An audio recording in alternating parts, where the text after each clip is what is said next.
Greetings and welcome back to Room 303 in AP English. And we turn now in our study of Virgil's Aeneid to book number 3, Landfalls, Ports of Call. We're going to finish Aeneas' story that began in book 2 with the fall of Troy and culminates, like Odysseus, with his telling of stories to the Phaeacians in the Odyssey books 9 through 12. Now, if you haven't been following our stuff, I definitely recommend that you hit Learn Strong really quickly.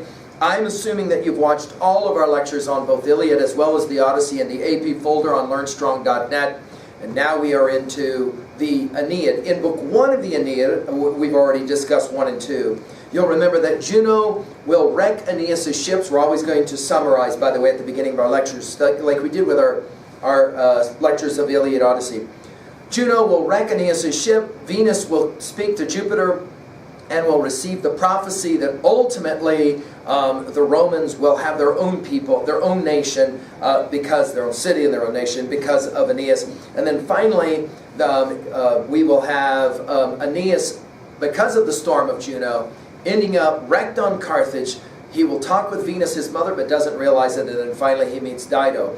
Book 2, the fall of Troy, Sinon and the Trojan horse, Pyrrhus' killing of Priam, and then, of course, Aeneas, who has to ultimately get his family out of the city of Troy, and Chryses, his father, over his shoulder, Ascanius, his son, Ilias, the other name, by the hand, and then he loses at the end of book 2 in the story. He loses his wife Creüsa, but she tells him in the form of a ghost, don't worry about it, you've got to go on to Italy and you've got to marry a princess there and you have to find your way. Now again, the hope in our conversations is that you're reading this material on your own and then you're using me as a guide.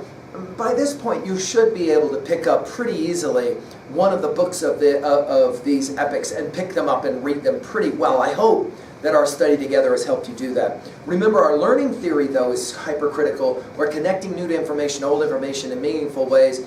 And in our annotative approach, we do that by asking 3 guiding questions. At level 1, what does the text say? At level 2, what does the text mean? 2a, deems messages. 2b, the rhetorical level, not what Virgil says, but how Virgil says it. Here, we've been concentrating through our study of both Iliad and Odyssey on symbolism and irony. We'll continue that. And then finally, at level 3, how can I relate this information to something in my own universe? At 3a, other texts that I know, of course the Iliad and the Odyssey, ever present in our mind. And finally at 3b, how can I own this by asking questions that are germane specifically to my own life? I hope that our questions to this point have helped that to happen. Now let's talk really quickly, a brief summary of book 3 before we get into some of our favorite lines. First of all, we have Aeneas and his exiled people living in the Pygerian mountains where they will build these ships so that they can sail away. And in fact, that's what they do. And Aeneas says what a heart-rending moment it was when he gets on the boat and he sails actually away from Troy. Why is he sailing? Well, he's going to start he needs to find a place to found a town. Town number 1, he actually calls it Aeneas, and this is in Thrace. But he starts pulling up trees out of the ground, and they're bleeding, and then they talk.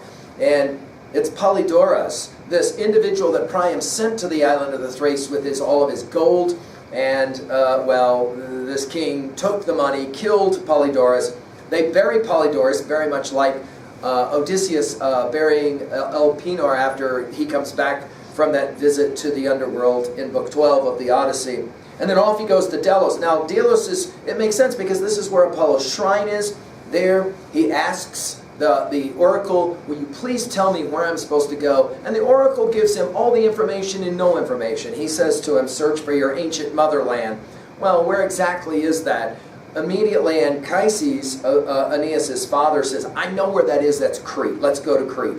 But the minute they get on Crete and they begin the process of building, we have a plague, and Anchises says, I think you better go back to Delos and ask again what's going on from Apollo. But that night, the Penates, the household gods, and it's the only time in the Aeneid where this happens, they actually will make an appearance directly to Aeneas and say, we are speaking on behalf of Apollo, you got to go to Italy.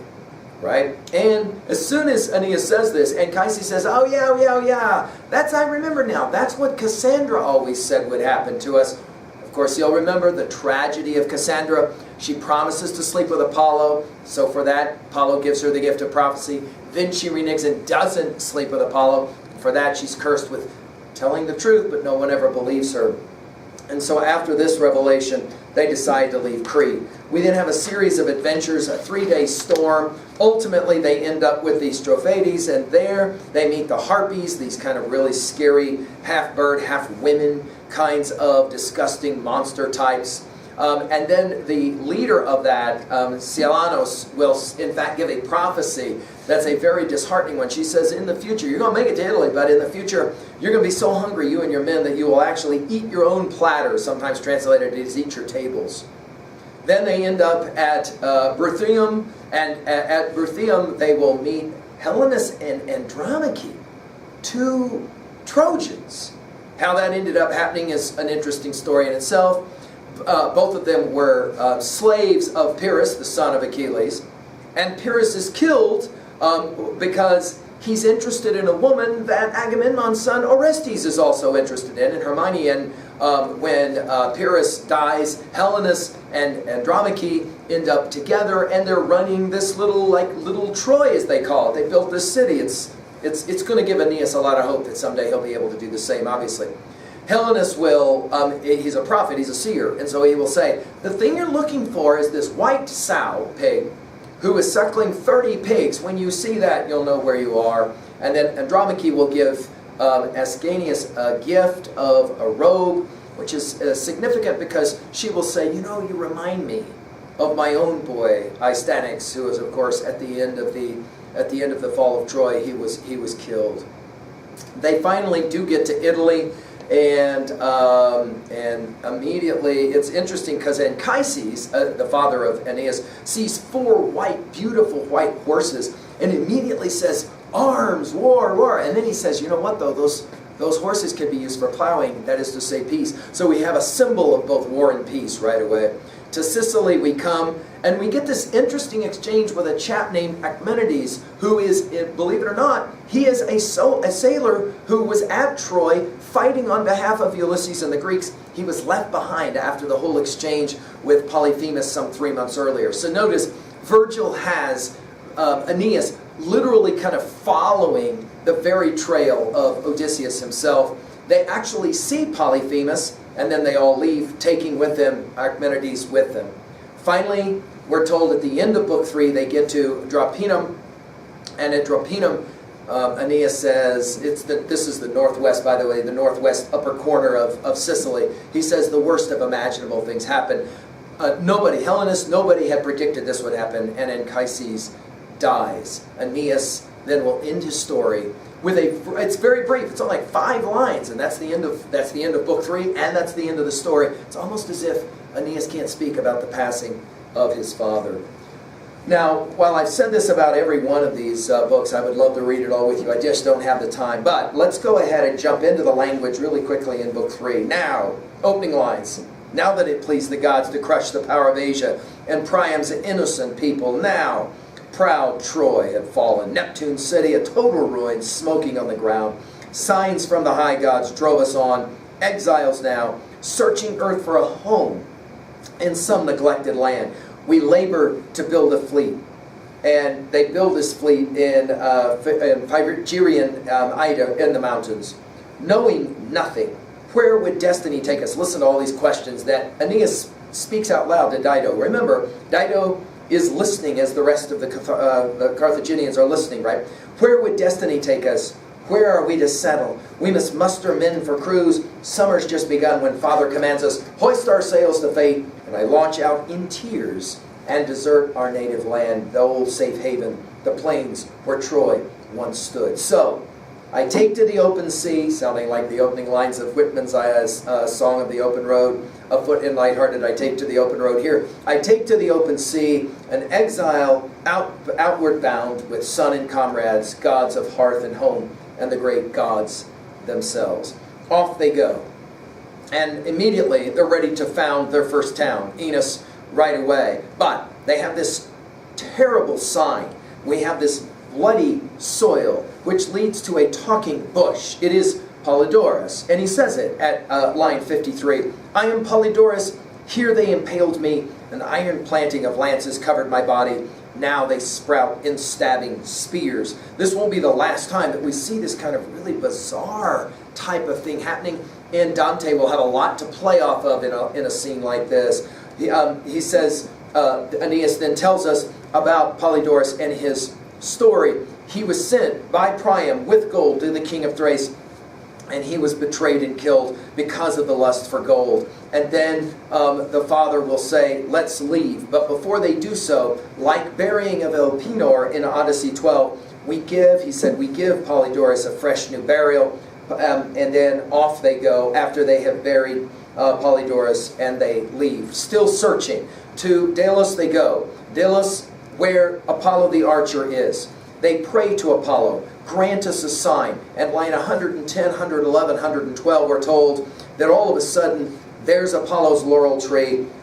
The entire mountain seems to quake, and a voice sounds out of it. Sons of Dardanus, hardy souls, your father's land that gave you birth will take you back again. Restore it to her fertile breast. Search for your ancient mother. You'll remember the ancient is mentioned right away in Aeneid 1, talking about Carthage. Here it's search for your ancient mother. There, your house, the line of Aeneas will rule all parts of the world, your sons, and all their descendants down the years. This sons thing's an important line. Put it in your notes. We're going to come back to it. The idea of legacy, and the idea that in many ways Virgil is acutely aware that what he's doing is writing history. He's writing a text that's propedeutic, instructional, didactic, especially for young Roman boys who will, of course, learn this text. As Augustine will tell us in his Confessions, he knew this text very well. In other words, this idea that everything that's happening in this poem is instructional for those who are now living to know. You have to carry on the legacy of your fathers here. It's the sons, and all the descendants down the years.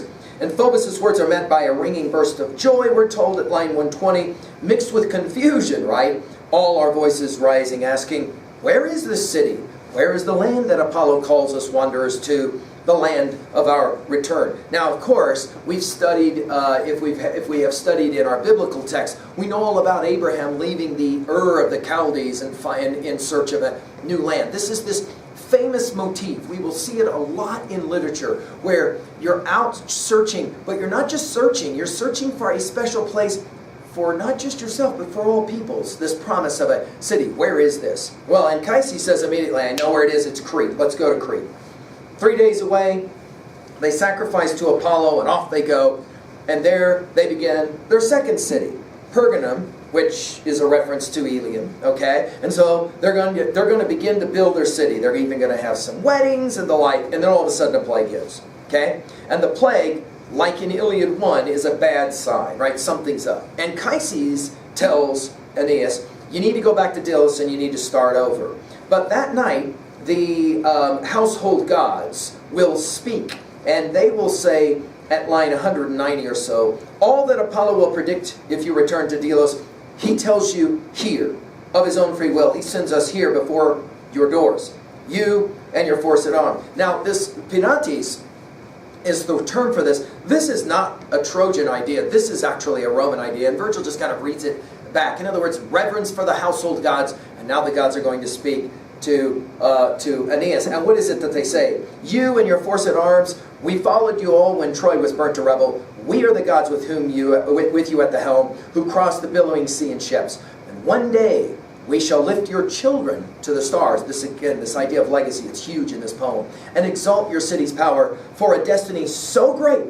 Great walls you must erect. It always comes back to the walls. And never shrink from the long labor of exile. No, you must leave this home. These are not the shores, Apollo of Delos urged. He never commanded you to settle here on Crete. There was a country. The Greeks call it Hesperia, land of the west, an ancient land, mighty in war, rich in soil.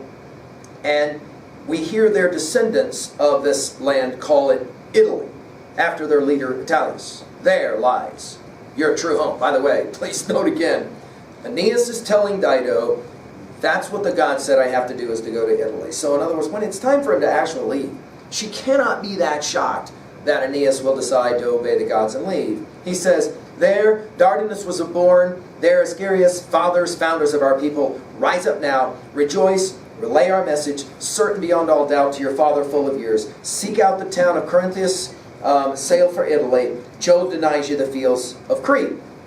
So off they go. Anchises reminds us that, oh yeah, there's actually two lines of our race, two parents, depending upon which side of this one you look at. And then also Anchises remembers, oh yeah, Cassandra always said that this was the case, that we were going to have to end up in Italy, but he said, I forgot, nobody ever listened to her anyway. They leave Crete. They have a 3-day storm. They can't see the stars because of the storm, and they do their best. They end up at the Strophades, which is an island of the Harpies. We're told at line 260, no monsters on earth more cruel, no scourge more savage, no wrath of the gods has ever raised its head from the Styx's water. The faces of girls, but birds. And then we're told, a loathsome ooze discharges from their bellies, talons for hands, their jaws deathly white, with a hunger never sated. In some ways, like Apollo's cattle, we have the killing of the cattle that are grazing on this plains. The minute they get ready to eat it, the harpies swarm them, and they put this ooze stuff, this gross, pussy stuff all over their food so that they can't eat it. They wage war against these harpies, but obviously they can't kill them because they can fly. And then all of a sudden, at line 296 or so, one perches on a beetling crag, Seleno. And Seleno is the prophet of doom. Her shrieks erupt from her breast, and she says, so, war is well now, gearing for battle are you, you the sons of Lemedon, as if to atone for the butchery of our cattle, our young bulls. We immediately think back to the killing of Apollo's cattle in the Odyssey, right? You'd force the innocent harpies from their father's kingdom? Take what I say to heart and stamp it in your minds. This prophecy the Almighty Father made to Phobos, and Phobos made it to me the greatest of the Furies, and I reveal it to you. Again, a series of prophecies happening through the course of the opening books of the Aeneid will set up, obviously, the action at the end of the book, right? It says, the prophecy, you call on the winds to sweep you there by sea. To Italy you will go, permitted to enter port, but never granted a city girded round by ramparts, not before some terrible hunger in your attack on us. Outrageous slaughter. Drive you to gnaw your platters with your teeth. So Seleno will give them a disheartening message. In your future coming, so much hunger you'll literally eat your own plates or your own tables, platters. Well, Anchises will pray immediately, as you can imagine, right? Because we're told all of Aeneas' men lose their heart, very much like Odysseus' men when he tells them things. They go past Ithaca, where we're told the vicious Achilles is, at line 326 or so, and they end up at Actium, present-day Actium. And then we're told they have some Trojan games, a little bit of wrestling, Aeneas trying to maybe recover some of what is lost in Troy. He even hangs up at line 343, hangs up arms and a shield that's there. Aeneas devotes these arms seized from Grecian victors, is what it says with a verse. And then finally they arrive at Buthrotum.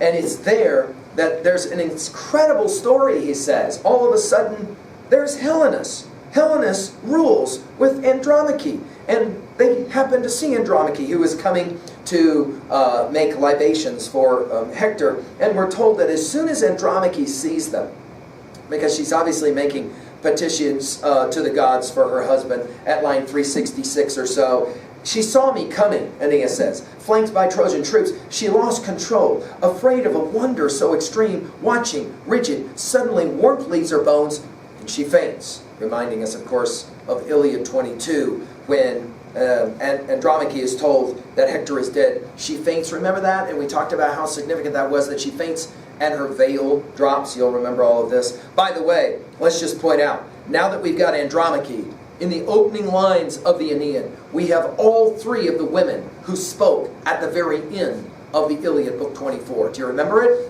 We had Hecuba who spoke, we had Helen who spoke, and we had Andromache that spoke. All three of them now have been given their moment in Virgil's poem. And here she is, she faints, but she comes back, and then she will whisper, that face, it's really you? You're real? A messenger come my way, son of the goddess, still alive? Or, if the light of life has left you, where's my Hector now? She's willing to assume one of two options. Either it really is Aeneas and he's alive, or it's Aeneas' ghost. And since she was praying for Hector's ghost, obviously she's asking, where is Hector? Have you seen Hector, right? Aeneas says, it really is me. And then Andromache will begin her own revisiting of what happened at Troy, especially at line 383, Polyxena, who was sacrificed at the tomb of Achilles to end the fall, to end the whole experience of Troy. And in fact, Andromache will say, it was better for her. At least she didn't end up having to go through everything I went through. And then she gives a real quick review of kind of what happened. She says, it's really weird. She said, I was forced to be married to Pyrrhus, the son of Achilles, and yet he quickly grew tired of me, and he wanted this girl named Hermione, and Hermione was already wanted by Agamemnon's son, Orestes. Orestes kills Pyrrhus. Kind of seems to be almost like clandestine in a way, that he didn't see it coming, is what she says about him, and quite off guard. And then because of this, and the death of Pyrrhus, all of a sudden, there it is. Helenus and she are together, and they're king and queen of this country that looks a whole lot like Troy. She says, at line 405 or so, she says, but you, what following winds, what fates have sailed you here, at line 400? What god urged you, all unknowing, to our shores? And what of your son, Anchises, Ascanius? Still alive, still breathing the breath of life? And then she says, your son, whom in the old days at Troy, and then there's like ellipses there. Does he still love his mother, lost and gone? This is an example, many scholars have pointed out, of where Virgil dies before he's able to finish his poem in its entirety. But it works, I think, on one level for her to just say, you know, your son. Reminds her immediately of Astyanax, of course, as she'll mention in a little bit. All of a sudden, Helenus shows up, and he says, they built a city that looks like